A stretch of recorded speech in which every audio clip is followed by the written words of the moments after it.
नमस्कार, आप देख रहे हैं आरडी न्यूज़। मैं हूं योगेश चक्रवर्ती। बिहार में नई सरकार का गठन हो गया, मंत्रियों के विभागों का बंटवारा हो गया और इस बार गृह विभाग डिप्टी सीएम सम्राट चौधरी को दिया गया है।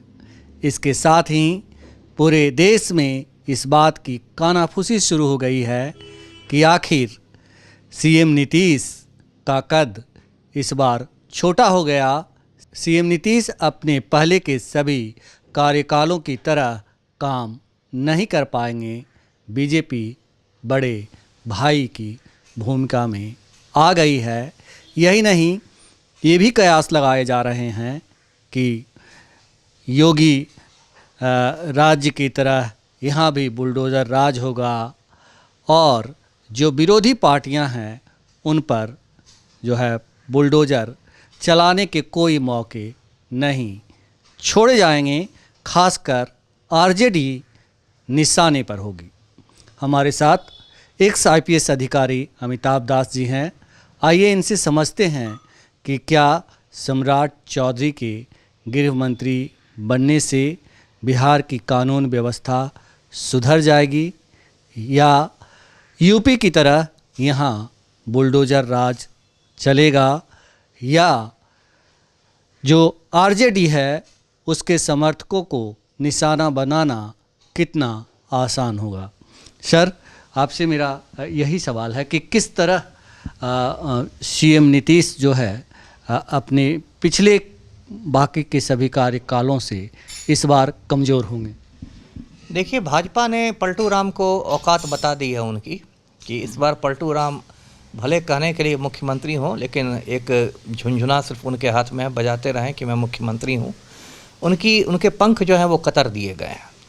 देखिए, कल जो विभागों का बंटवारा हुआ उसमें सबसे चौंकाने वाला यही समाचार था कि गृह मंत्रालय सम्राट चौधरी को दे दिया गया। गृह विभाग को इसलिए महत्वपूर्ण मानता है क्योंकि पुलिस उसी के अधीन होता है और जब से पलटू राम सीएम हैं बिहार के, मोटा मोटी 20 बरस से हैं, तब से पलटू राम ने किसी दूसरे को होम मिनिस्टर नहीं बनने दिया था। गृह विभाग हमेशा अपने पास रखा था। लेकिन इस बार नरेंद्र मोदी और अमित शाह के हुक्म पर पलटू राम को गृह मंत्रालय जो है वो भाजपा कोटे में देना पड़ा। जो सम्राट चौधरी भाजपा के हैं, डिप्टी सीएम हैं, उनको देना पड़ा। अब ये भी बहुत बड़ा मजाक ही है कि सम्राट चौधरी, जिन पर खुद खून खराबा और नरसंहार के आरोप हैं, वो बिहार के नए होम मिनिस्टर हैं। सम्राट चौधरी ने 1995 में 7 लोगों का खून किया था मुंगेर जिला में और उन पर तारापुर थाना कांड संख्या 44/95 दर्ज किया गया था और इस केस में सम्राट चौधरी को जेल की हवा खानी पड़ी थी। उसके बाद उनके वकील ने एक फर्जी प्रमाण पत्र, जाली प्रमाण पत्र अदालत में दिया था और ये साबित किया कि हत्याकांड के समय सम्राट चौधरी नाबालिग थे और इसी आधार पर सम्राट चौधरी को कोर्ट ने जमानत दे दी थी। बाद में पता चला कि हत्याकांड के समय सम्राट चौधरी 26 बरस के थे, मतलब पूरी तरह बालिग थे। अब कितना बड़ा ये मजाक है कि एक हत्याकांड का आरोपी फर्जी प्रमाण पत्र पर, जाली सर्टिफिकेट पर जेल से बाहर है और बिहार का होम मिनिस्टर बना हुआ है। तो ये सब लोकतंत्र का माहौल बन गया है। और जो आपने कहा कि अब कानून व्यवस्था ठीक होगी, ये सब फालतू बात है। बिहार में कानून व्यवस्था ठीक होने वाली नहीं है। जो मुख्यमंत्री हैं पलटू राम, वो माफिया डॉन अनंत सिंह के आज्ञाकारी चपरासी हैं। होम मिनिस्टर सम्राट चौधरी भी अनंत सिंह के आज्ञाकारी चपरासी हैं। आज की तारीख में अनंत सिंह पटना के बेऊर जेल में बंद है दुलार चंद यादव हत्याकांड में। लेकिन पलटू राम के आदेश पर, सरकार के आदेश पर अनंत सिंह को जेल में सभी सुविधाएं मिली हुई है। उसको मोबाइल तक की सुविधा मिली हुई है जिससे वो अपने गिरोह का संचालन करता है, अपना गैंग चलाता है। और बार बार मैंने मांग की है कि अनंत सिंह को पटना के बेऊर जेल से दिल्ली के तिहाड़ जेल भेज दिया जाए जैसे शहाबुद्दीन को भेजा गया था।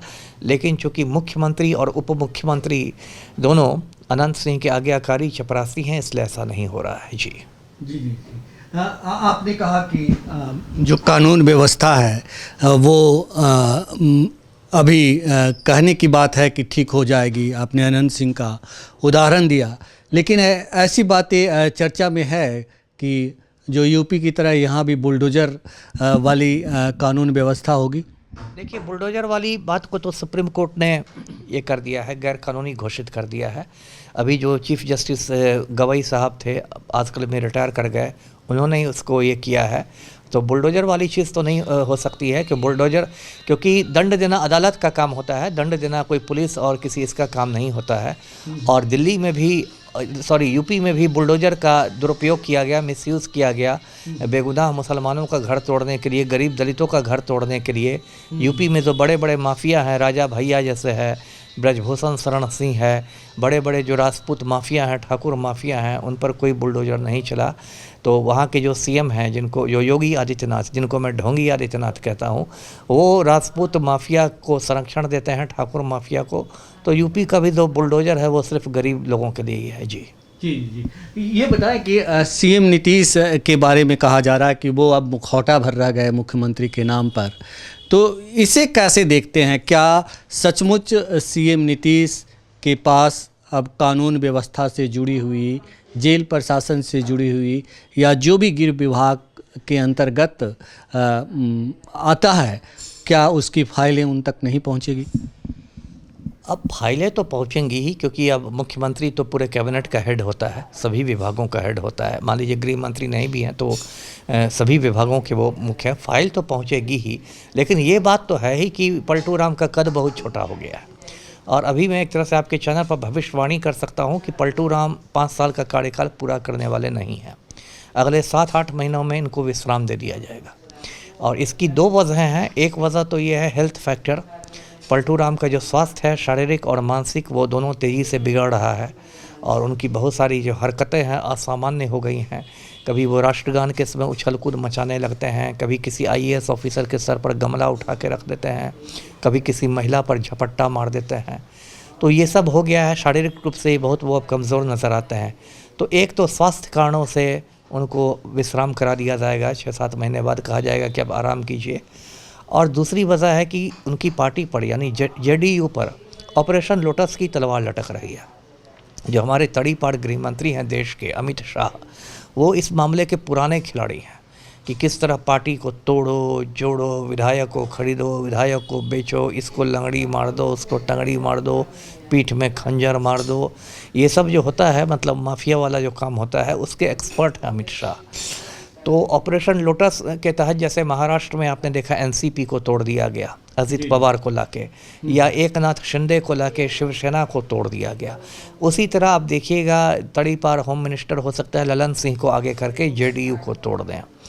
तो ये भी एक खतरा है पलटू राम पर।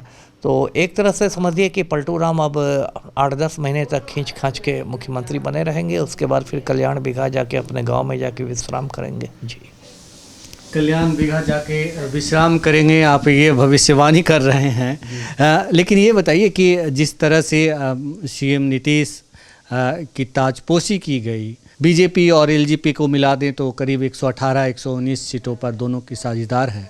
ऐसे में कुछ सीटें ही घट रही है, तो क्या आने वाले दिनों में बिहार में बीजेपी का एक छत्र राज्य होगा? एक छत्र तो नहीं होगा, क्योंकि एक छत्र के लिए तो आपको कम से कम 122 सीटें चाहिए, जो मैजिक नंबर है, बहुमत का आंकड़ा 122 है। आपने अभी कहा भी ये जदयू को हटा भी दे तो उसको लोजपा का तो बैसाखी चाहिए। एक छत्र तो नहीं होगा।